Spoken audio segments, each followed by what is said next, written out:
हाँ जी बच्चों, कैसे हो? तो बच्चों आपको पता है नीट का रिजल्ट आपका आने वाला है 15 से 20 जुलाई के अंदर आ जाएगा। 10-12 दिन और मुश्किल से 10 दिन मान के चलो आपका रिजल्ट आने वाला है।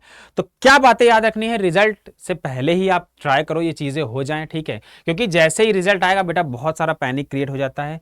क्यों इंपॉर्टेंट है ये बातें ध्यान रखना? क्योंकि जैसे ही रिजल्ट आएगा, ठीक है, तो क्या होगा, रजिस्ट्रेशन काउंसलिंग के तुरंत स्टार्ट हो जाएंगे, ठीक है। बच्चे जो है काउंसलिंग के रजिस्ट्रेशन के पीछे भाग रहे होंगे, उससे क्या होगा, सर्टिफिकेट में टाइम लगता है क्योंकि करेक्शन में, और आपके सर्टिफिकेट अगर नहीं हो पाए सही तो आपको ना प्रॉब्लम आ सकती है, ठीक है। बहुत सारे डॉक्यूमेंट्स लगते हैं नीट काउंसलिंग में और सबका प्रॉपर वेरिफिकेशन होता है। तो क्या बातें ध्यान रखनी सर्टिफिकेट की रिगार्डिंग, आप लोग ध्यान से सुन लो।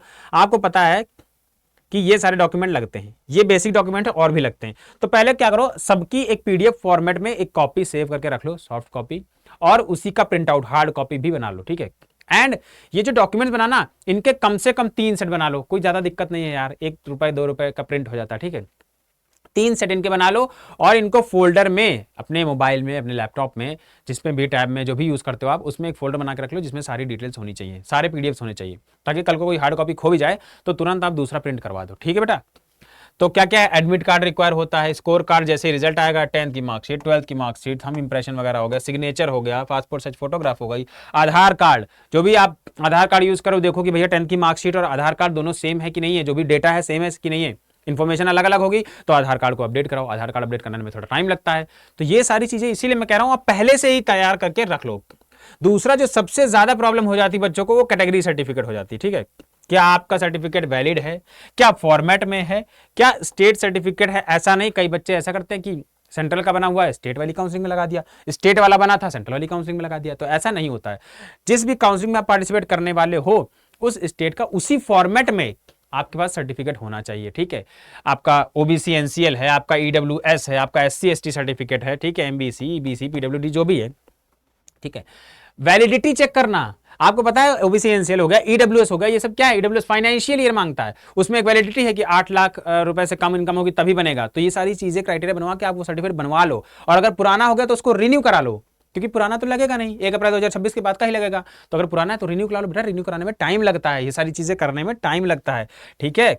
जैसे कैरेक्टर सर्टिफिकेट हो गया, बहुत इंपॉर्टेंट, अगर नहीं मान लो मिल रहा है स्कूल से तो कहाँ भागना पड़ेगा आपको, कोर्ट जाना पड़ेगा एक बार, ठीक है, या फिर पुलिस स्टेशन से भी मिल जाता है, कोई जो गेजेटेड ऑफिसर है उनके पास जाना पड़ेगा, है ना, उनसे मिलना पड़ेगा, तो हो सकता है इसमें थोड़ा टाइम लग जाए। तो ये सारी चीजें पहले से ही करा के रख लो। 6 महीने वैलिडिटी होती है ना, अरे अभी बनवा लोगे तो क्या दिक्कत है, हो तो जाएगा आराम से, ठीक है।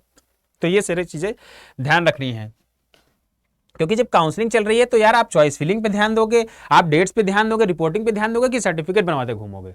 ये सारी चीजें इंपॉर्टेंट है, इसीलिए तो डॉक्यूमेंट से बिल्कुल फ्री हो जाओ, मैं चाहता हूं आपको, ठीक है। अगर डोमिसाइल सर्टिफिकेट नहीं है तो डोमिसाइल प्रूफ आपको देना पड़ेगा, अप्लाई करो, ठीक है, स्पेलिंग वगैरह चेक करो, पेरेंट की डिटेल चेक करो, ठीक है, एंड देखो कि एग्जैक्ट डोमिसाइल सर्टिफिकेट आ रहा है कि नहीं आ रहा। पिछले साल बहुत बच्चों के साथ हुआ, सर मेरा आधार में कुछ और लिखा था, मेरा सरनेम अलग था और मार्कशीट में अलग था, सर मेरे डोमिसाइल में ये दिक्कत थी, सर मैंने अपडेट ही नहीं कराया, मैंने 2023 का ईडब्ल्यूएस सर्टिफिकेट मेरे पास रखा था, पुराना रखा था, है ना। कैरेक्टर सर्टिफिकेट सर 1-1.5 साल हो गया था, स्कूल जब पास आउट किया था, अब तो ग्रेजुएशन हो गया, कैरेक्टर सर्टिफिकेट पुराना है, दूसरा बनवाया ही नहीं, सर रिपोर्टिंग का टाइम आ गया। तो ये सारी चीजें बेटा ध्यान रखना पड़ता है, ठीक है। और जैसे है ना, सपोर्टिंग डॉक्यूमेंट, जैसे कि कई बार लगता है गैप सर्टिफिकेट, देखो बता रहा था ना, इंपॉर्टेंट है, अगर गैप है तो ये बहुत इंपॉर्टेंट है। आपको गैप सर्टिफिकेट में क्या फॉर्मेट है, प्रॉपर फॉर्मेट में होना चाहिए, वकील से मिलोगे फॉर्मेट बनाएगा कि हाँ भैया 1 साल 2 साल का गैप था और इसमें ये किसी भी क्राइम वाली गतिविधि में इन्वॉल्व नहीं थे, ठीक है, मतलब क्लीन चिट एक तरीके से आपको मिल जाएगी, ठीक है। गैप सर्टिफिकेट, ये नीट की तैयारी कर रहे थे, यही कुछ फॉर्मेट कैरेक्टर का भी होता है, कैरेक्टर में भी यही रहता कि क्राइम में इन्वॉल्व नहीं थे, ऐसा कुछ भी करके, ठीक है, और इनका बिल्कुल सही पूरा हिस्ट्री रहा है, ठीक है। गैप में बताते हैं कि ये तैयारी कर रहे थे बेसिकली 1 साल 1.5 साल जो भी है ना। फिर उसके बाद क्या हो गया, इनकम सर्टिफिकेट, है ना, जैसे ईडब्ल्यूएस है तो उसके लिए इनकम सर्टिफिकेट लगता है, तो इनकम सर्टिफिकेट होना चाहिए। फ्रीडम फाइटर अगर आप यूज कर रहे हो फ्रीडम फाइटर कोटा, तो फ्रीडम फाइटर सर्टिफिकेट होना है। Freedom fighter certificate, ex serviceman certificate, ये सब बनवाने में समय लग जाता है, इसीलिए पहले ही तैयार करके रख लो। माइग्रेशन सर्टिफिकेट हो गया, टीसी नहीं मिलती है, स्कूल से बच्चे निकले टीसी ली ही नहीं, तो कई बार होता है ये चीजें। एक्स सर्विसमैन हो गया। माइनॉरिटी सर्टिफिकेट, सबसे इंपॉर्टेंट, मुस्लिम माइनॉरिटी है, जैन माइनॉरिटी है, क्रिश्चियन माइनॉरिटी है, तो उसके रिगार्डिंग जो भी सर्टिफिकेट है वो आपके पास होने चाहिए ना, तभी तो आप रिपोर्टिंग में दिखा पाओगे बेटा, तो इसलिए वो बहुत इंपॉर्टेंट होता है, ठीक है। उसके बाद बात करें तो अंडरस्टैंड द काउंसलिंग प्रोसेस। अब आपको समझना है कि काउंसलिंग प्रोसेस क्या होता है बेसिकली पूरा। ये तो खैर हम समझाएंगे कि all India quota, state quota, deemed university, central university, AIIMS, JIPMER, ऐसी कॉलेज क्या होता है, ये सब मैंने आपको ऑलरेडी बता रखा है। इसकी टेंशन आपको नहीं लेनी, आपको टेंशन लेनी है सिर्फ सर्टिफिकेट्स की। क्या होता है चॉइस फिलिंग, क्या होता है लॉकिंग, क्या होता है अलॉटमेंट, क्या होता है reporting, upgradation, free exit, exit for feature, ये सारी चीजें हम आपको बताएंगे। ठीक है, तो ये आपको परेशान होने की जरूरत नहीं है।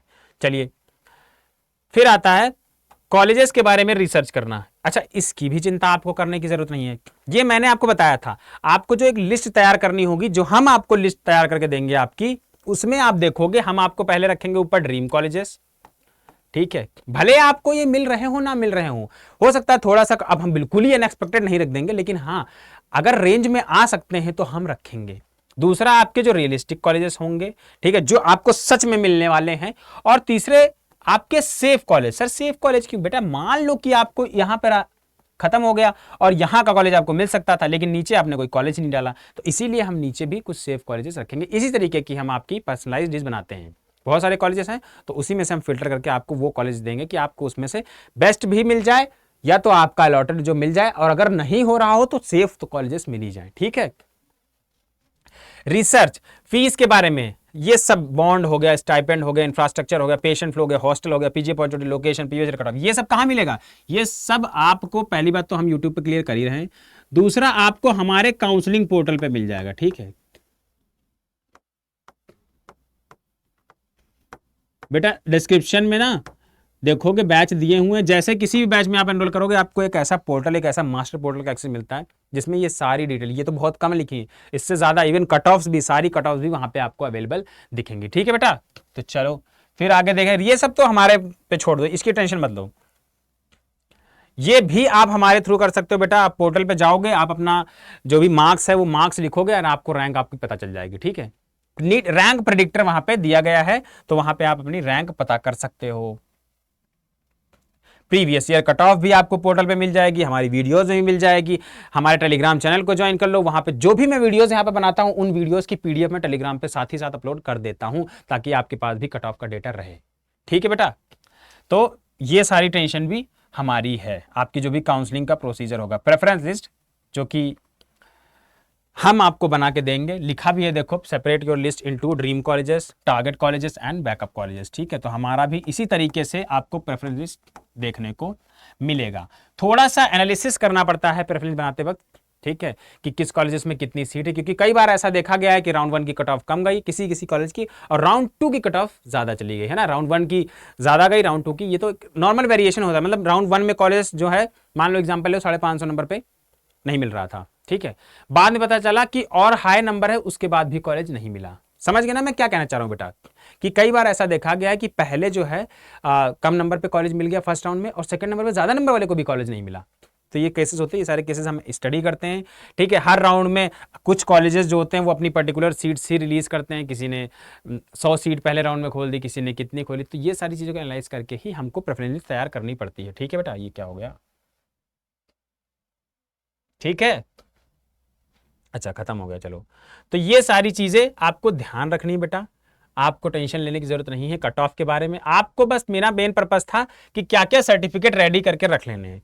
ठीक है, तो ये सारे सर्टिफिकेट यार आपके पास होने चाहिए, अगर नहीं है तो अभी से लग जाओ और ये सारे सर्टिफिकेट तैयार करके रख लो। फोटो, पासपोर्ट साइज फोटो हो गई, जो भी हो गया, ओवरऑल एडमिट कार्ड वगैरह, अगर एडमिट कार्ड डिलीट कर दिया, ये चला गया है, मतलब है ना, फेंक दिया था, मान लो कहीं खो गया, तो उसको फिर से डाउनलोड कर लो, ठीक है, प्रिंट आउट के फॉर्म में, और 3 सेट एटलीस्ट बना के रख लो प्रॉपर स्टेपल करके, ठीक है, हार्ड कॉपी में। और वो सारे डॉक्यूमेंट अपने पास एक पीडीएफ के फॉर्म में भी एक फोल्डर बना के रख लो। बस यही आपको बताना था, जो चीजें आपको ध्यान रखनी, क्योंकि जैसे ही काउंसलिंग स्टार्ट होगी, एमसीसी की काउंसलिंग स्टार्ट होगी, फिर तुरंत स्टेट की, एमसीसी स्टेट, फिर उसी बीच आईयूसी काउंसलिंग भी स्टार्ट हो जाएगी। कई कॉलेजेस अपनी अलग रजिस्ट्रेशन कराते हैं, तो इतना सारा चीजें एक साथ हो रही होंगी, तो ये सारी चीज़ें आपको मिलती जाएंगी। तो आपको ध्यान, शायद आपकी डेडलाइन मिस हो जाए, या हो सकता है आपका कोई सर्टिफिकेट अगर मिस हो गया, तो उस टाइम पे रिपोर्टिंग के टाइम में प्रॉब्लम आ सकती है। तो ये प्रॉब्लम ना है, इसीलिए चीज़ें कर लो। ठीक है बेटा, कमेंट खुला हुआ है, कोई डाउट हो तो कमेंट में पूछो, एंड डिस्क्रिप्शन में गूगल फॉर्म दिया गया है, वो गूगल फॉर्म जरूर भर देना। सर्टिफिकेट के रिगार्डिंग कोई भी डाउट हो तो वो सर्टिफिकेट के रिगार्डिंग डाउट भी उस गूगल फॉर्म में आप पूछ सकते हो। ठीक है, किसी भी स्टेट का कोई भी सर्टिफिकेट हो। ठीक है बेटा, चलिए मिलते हैं नेक्स्ट वीडियो में, तब तक के लिए bye bye and all the best.